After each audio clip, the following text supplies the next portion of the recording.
আসসালামু আলাইকুম। অনলাইন ক্লাসের পক্ষ থেকে সবাইকে স্বাগতম।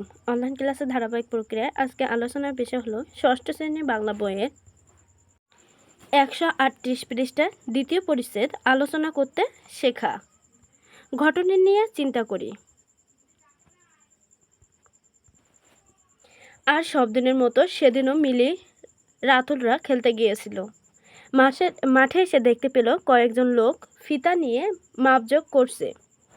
একজনের হাতে আবার মোটা করে একটা খাতা, সেখানে কলম দিয়ে কী সব টুকে রাখছে। মিলি অবাক হয়ে বলল, আচ্ছা, লোকগুলো এখানে কি করছে? রাতুল বলল, কি করছে তা তো জানি না। অন্যরা ওর মুখের দিকে তাকাতে লাগলো। শিমুল বলল, কাল সন্ধ্যায় বাবা বলছিলেন এখানে নাকি একটা শিশু পার্ক হবে, নতুন নতুন খেলার ব্যবস্থা থাকবে সেখানে। তবে তো দারুণ হয়, কয়েকজন একসঙ্গে বলে ওঠে। মিলি খানিকক্ষণ ভেবে গালে হাত দিয়ে বলে, তার মানে বদলে যাচ্ছে আমাদের খেলার মাঠটা, তাই না? রাতুল বললেন, হ্যাঁ, বদলেই তো যাচ্ছে। তখন হয়তো টিকিট কেটে আমাদের ভিতরে ঢুকতে হবে। সুনীল এতক্ষণ চুপ করেছিল। সে বলল, শিশু পার্ক করতে হলে এখানকার অনেক গাছ কাটতে হবে, আর গাছ কাটলে তো পরিবেশ ক্ষতি হবে। আরে তাই তো, এভাবে তো ভেবে দেখিনি। শিমু বলল, চিন্তায় পড়ে গেছি সবাই।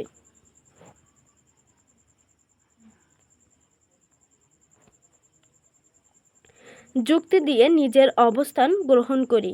উপরের ঘটনা পড়ার পর তোমরা কি মনে হচ্ছে, কোনটা হলে ভালো হয়? আধুনিক সুযোগ সুবিধা যুক্ত নাকি শিশু পার্ক, নাকি হচ্ছে গাছপালা ভরা খেলার মাঠ? তোমার মতে সমর্থের যুক্তিগুলো লেখো। তো চলো আমরা নমুনা ছকটি দেখে নিই। নতুন শিশু পার্ক। যুক্তি ১, প্রযুক্তি ও যুগের সাথে তাল মিলিয়ে দেশ এগিয়ে যাচ্ছে। আধুনিক সুযোগ সুবিধা সর্বত্র প্রসারিত হচ্ছে। এরই ধারাবাহিকতায় তৈরি হতে যাচ্ছে নতুন শিশু পার্ক। এখানে আধুনিক সব খেলনা বসবে। পুরাতন খেলার মাঠে শত শত বছরের ঐতিহ্য এই খেলার মাঠ। এখানে বসে মনের আনন্দে মানুষ সব সময় কাটায়। রোমান্তর করে অতীত আনন্দময় ক্ষণ। পুরাতন মাঠ নতুন শিশু পার্কের জন্য বরাদ্দ হলে সবকিছু আর অবারিত থাকবে না। যুক্তি ২, নতুন নতুন খেলনা আসবে। শিশুরা সবকিছুতে পাবে আধুনিকতার ছোঁয়া। শিশুরা মন খুলে উপভোগ করবে নতুন জগৎ, চিন্তা করতে শিখবে, নিত্য নতুন সুযোগ সুবিধার সৃষ্টি। হারিয়ে যাবে দেশের খেলাধুলা ও শিশুর প্রাণ খুলে দৌড়াতে পারবে না। বাধাগ্রস্ত হবে তাদের স্বাভাবিক বিকাশ। নিত্য নতুন প্রযুক্তি কেড়ে নেবে আবেগ, সংযুক্ত করে রাখবে বেগ। ৩ নম্বর যুক্তি, বড় বড় গাছ কেটে ফেললে আরও অনেক গাছ লাগিয়ে সৌন্দর্য সৃষ্টি করা হবে। বিশ্ব যেখানে এগিয়ে যাচ্ছে, আমাদের সামনে তলে এগাতে হবে, না হলে আমরা পিছিয়ে পড়ব। পরিবেশের ভারসাম্য রক্ষাকারী গাছ কেটে ফেলতে হবে, ফলে মুখে পড়বে আমাদের পরিবেশ। প্রকৃতির দৈনন্দিন সৌন্দর্য হারিয়ে যাবে। এবার আমরা ১৩৯ পৃষ্ঠায় বিতর্ক করতে শিখি। শ্রেণীর সব শিক্ষার্থী ২টি দলে ভাগ হও। তোমার শ্রেণীতে যে কয়জন শিক্ষার্থী, সবগুলো হচ্ছে মনে করো 2টি দলে ভাগ হবে। এক দল নতুন শিশু পার্কের পক্ষে এবং আরেক দল পুরাতন খেলার মাঠের পক্ষে কথা বলবে। কথা বলার সময় দুটি নিজেদের যুক্তি একে একে তুলে ধরো। তখন এক দল আরেক দলের যুক্তি খণ্ড করতে পারে। এভাবে পক্ষে বিপক্ষে যুক্তি দেখিয়ে কথা বলাকে বিতর্ক বলে। তাহলে বিতর্ক কাকে বলে? পক্ষ বিপক্ষের যুক্তি দেখিয়ে কথা বলাকে বিতর্ক বলে। বিতর্ক করার সময় নিচের কথাগুলো মনে রাখবে। ১ নম্বর কথা হচ্ছে, নিজের কথা ও যুক্তি কাগজে টুকে রাখতে হবে। তুমি যে কথাটা বলবা সে কথা বা যুক্তিটা কাগজে প্রথমে লিখে রাখবে। ২ নম্বর, অন্যের কথা ও যুক্তি মনোযোগ দিয়ে শুনতে হবে। অন্য যে কথাটা বলছে বা যে কথাটা যুক্তি দিচ্ছে সেগুলো মনোযোগ সহকারে শুনতে হবে। অন্যের বক্তব্যে দুর্বল অংশ খুঁজে বের করতে হবে, মানে অন্যের কি বলতেছে সে জায়গায় মানে তুমি সেখানে আর একটা যুক্তি ঢুকাতে পারবে এমন জায়গা খুঁজে বের করবে। 4 নাম্বার, বিনিময়ের সঙ্গে অন্যের যুক্তি খণ্ডন করতে হয়। বিনিময়ের সঙ্গে অন্যের যুক্তি খণ্ডন করতে হয়। 5, নিজের কথা সংক্ষেপে গুছিয়ে বলতে হয়। বিতর্ক মানে কথাগুলো যে স্পিকাররা হচ্ছে তোমার কিছু সময় দেবে যে 5 মিনিটের ভিতরে এই কথাটা আলোচনা করো। এখানে তো যে নতুন শিশু পার্ক আর হচ্ছে পুরাতন খেলার মাঠ নিয়ে বিতর্ক, তো তোমরা দুইটা দলের মধ্যে একজনের বললো যে 5 মিনিটের মধ্যে নতুন শিশু পার্কের নিয়ে বিতর্ক কিছু যুক্তি কথা দাও, আর একজনের বলো তুমি 5 মিনিটের ভিতরে পুরাতন খেলার মাঠে নিয়ে যুক্তি দাও যে কোনটা রাখা ভালো হবে আর কোনটা রাখা অনুচিত হবে। তারপর নিজের পক্ষের যুক্তিগুলো একে একে তুলে ধরতে হয়। অন্যের কথার মাঝখানে কথা বলা যায় না। অন্য যখন তোমার যারা নতুন শিশু পার্কের পক্ষে কথা বলতেছে তাদের কথার ভিতরে পুরাতন খেলার মাঠ দলের লোক হচ্ছে কথা বলতে পারবে না, আবার যখন পুরাতন খেলার মাঠের লোকেরা কথা বলবে তখন হচ্ছে নতুন শিশু পার্কের পক্ষে কেউ কথা বলতে পারবে না। বিতর্ক করি। বিতর্ক প্রতিযোগিতার জন্য শিক্ষক তোমাদের জোড় সংখ্যা দলে ভাগ করবেন। এরপর প্রতি জোড়া দলের জন্য একটি করে বিতর্কের বিষয় ঠিক করে দেবেন। বিষয়টি পক্ষে এক দল বলবে এবং বিপক্ষে অন্য দল বলবে। প্রতি দলে একজন দলনেতা থাকবে। কথা বলার সময় প্রমিত ভাষা ব্যবহার করতে হবে।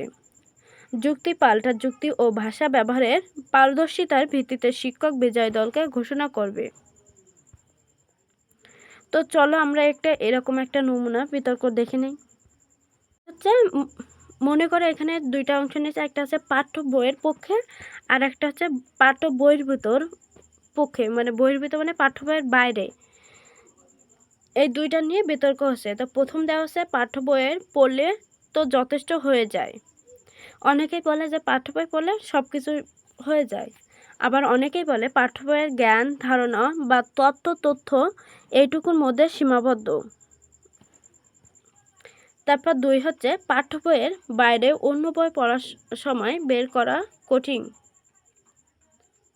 মানে পাঠ্য বই পড়ে আবার সময় বের করা হচ্ছে কঠিন হয়ে যায়। তারপর হচ্ছে পাঠ্য বই বহির্ভূত দলের লোক বলতেছে যে পাঠ্য বই বহির্ভূত বই পড়লে আরও বিস্তৃত ধারণা ও তথ্য ও ব্যাখ্যা পাওয়া যায়, মানে পাঠ্য বই ছাড়া অন্য যে কোনো বই পড়লে পাঠ্য বই থেকে আরও বেশি হচ্ছে জ্ঞান অর্জন করা যায় অবশ্যই, কারণ একটা বই যা লেখা থাকে অন্য আর একটা বই মানে দুইটা বই পড়লে তার থেকে অধিক জ্ঞান অর্জন, যত বই পড়বা এক বিষয়ে যত বেশি বই পড়বা তত বেশি জ্ঞান হচ্ছে অর্জন হবে। 3 নাম্বার, পরীক্ষা ও অনুশীলনের জন্য বই পড়া কোনো দরকার নেই। তারপর হচ্ছে পাঠ্য বই বর্ধিত পরীক্ষা অনুশীলন বা ভালো ফলের জন্য পাঠ্য বই যথেষ্ট নয়, বাইরেও বই পড়া দরকার আছে। হ্যাঁ, অনেকে দেখো মডেল টেস্ট পড়ে, টেস্ট পেপার পড়ে, তারপর গাইড বই পড়ে, এটা পাঠ্য বই ছাড়াও এগুলো হচ্ছে বাইরের বই। 4 নাম্বার, পাঠ্য বই ভালো করে পড়ার অন্য বই পড়ার ধৈর্য ও শক্তি থাকে কি? বিভিন্ন বিষয় এবং সংশ্লিষ্ট বিষয়ের বাইরে বই পড়ার জন্য ইচ্ছে বা আগ্রহটা বড় কথা, তার জন্য সময় বা ধৈর্যের অভাব হয় না। মানে এখানে বোঝাতে চাচ্ছে যে পাঠ্য বই পড়ার পর ধৈর্য আর শক্তি থাকে কি, তো এটার মূলত কথা হচ্ছে যে বই পড়ার জন্য একটা আগ্রহ লাগে, সে আগ্রহটা হচ্ছে বড় কথা। এখানে ধৈর্য বা সময়, কারোর যদি আগ্রহ থাকে সে হচ্ছে 7 ঘন্টা না ঘুমিয়ে 5 ঘন্টা ঘুমিয়ে আর 2 ঘন্টা বই পড়তে পারে, আর কারো যদি আগ্রহ না থাকে সে 8 ঘন্টার জায়গায় 10 ঘন্টা ঘুমিয়ে বই পড়ার 2 ঘন্টা কমাতে পারে। 5, অভিভাবকরা বাইরের বই বা পত্রপত্রিকা পছন্দ করেন না, তাই অন্য বই পড়ার সুযোগ নেই। বিশ্বে পরিচিত জ্ঞান ভাণ্ডার এখন হাতের কাছেই, মোবাইল ক্লিক করলে পাওয়া যায়। দেখো তোমরা যখন এখন মোবাইলে ক্লাস দেখছো, এটা কিন্তু আগে ছিল না। তো এখানে বিভিন্ন বিষয়ে শুধু তোমাদের ক্লাস না, বিভিন্ন সাধারণ জ্ঞান, বিভিন্ন ম্যাথ, তুমি যে কোনো জিনিস সার্চ দিবা দেখো এখন ফোনে পাওয়া যায়। খুলে যায় নতুন ধারণা জানার জগৎ। যা অভিভাবকরা অনেকেই জানে না, কারণ ওদের সময় ছিল না, এজন্য জানেই না। এখন তোমরা যা পাচ্ছ তোমাদের বড় ভাই বোন তা পায়নি, কিংবা আমরাও পাইনি। আমাদের সময় এরকম ক্লাস ছিল না। তারপরে তোমাদের পিতামাতার কাছে শুনবা, তাদের সময় মোটে ছিল না। আমাদের সময় তো একটু অর্ধেক ছিল, তাদের সময় মোটে ছিল না। তাছাড়া লাইব্রেরিতে গিয়ে বই পড়ে আমি জানতে পারবো এবং তৃপ্ত হব। এজন্য অভিভাবকদের অনুমতি আদায় করে নিতে হবে। এবার তোমাদের সর্বশেষ পৃষ্ঠা পদ্মা বহুমুখী সেতু, যেটা বঙ্গবন্ধুর কন্যা শেখ হাসিনা ইনি তৈরি করছেন। গণপ্রজাতন্ত্রী বাংলাদেশ সরকারের মাননীয় প্রধানমন্ত্রী বঙ্গবন্ধুর কন্যা শেখ হাসিনা 25 জুন 2022 তারিখে গৌরব ও সক্ষমতার প্রতীক দেশের বৃহত্তম সেতু পদ্মা সেতু শুভ উদ্বোধন করেন। তাহলে পদ্মা সেতু উদ্বোধন করেন কবে? 25শে জুন 2022। কে করেন? বঙ্গবন্ধুর কন্যা শেখ হাসিনা। কোনো রূপ ও বৈদেশিক সাহায্য ছাড়াই মাননীয় প্রধানমন্ত্রী শেখ হাসিনার ব্যক্তিগত তত্ত্বাবধানে বাংলাদেশের নিজস্ব অর্থায়নে বাস্তবায়িত সর্ববৃহত্তম প্রকল্প এই স্বপ্নের পদ্মা সেতু। মূলত সেতুর দৈর্ঘ্য 6.5 কিলোমিটার। তাহলে সেতুর দৈর্ঘ্য কত? 6.5 কিলোমিটার। মুন্সিগঞ্জ জেলার মাওয়া থেকে শরীয়তপুর জেলার জাজিরা পর্যন্ত সংযুক্ত এই সেতুটির 2 স্তর। তাহলে এই সেতুটির কোথা থেকে কোথা পর্যন্ত সংযুক্ত? মুন্সিগঞ্জ জেলার মাওয়া থেকে শরীয়তপুর জেলার জাজিরা পর্যন্ত এর সংযুক্ত আছে। সেতুটি 2 স্তর। 2 স্তর মানে সেতুটি 2 তলা। প্রথমে একতলা, যেটা গাছুলা বাস, তারপর বাইক, মাইক্রো কার, এগুলো উপরতলা চলে। আর নিচে যেগুলো ট্রেন লাইন করছে, ওইটা দ্বিতীয় স্তর। উপরের স্তর রয়েছে 4 লেনের সড়ক পথ এবং নিচের স্তরে একটি রেলপথ।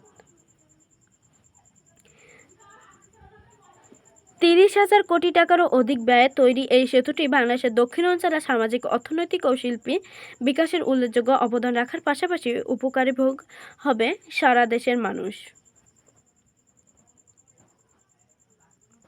ধন্যবাদ সবাইকে সাথে থাকার জন্য। পরবর্তী ক্লাস দেখার জন্য আমন্ত্রণ রইল। যারা এখনও চ্যানেলটাকে সাবস্ক্রাইব করেনি, দ্রুত সাবস্ক্রাইব করে পাশে থাকুন। আজকে হয়তো এটা বাংলার বইয়ের শেষ ক্লাস। তো আরও নতুন নতুন ইংরেজি, গণিত, তারপরে বিজ্ঞান, এইগুলো, স্বাস্থ্য সুরক্ষা, জীবন জীবিকা, যতগুলো বই আছে আরও ক্লাস দেবো। সবাই অন্য ক্লাসগুলো দেখে পাশে থাকবে। ধন্যবাদ সবাইকে।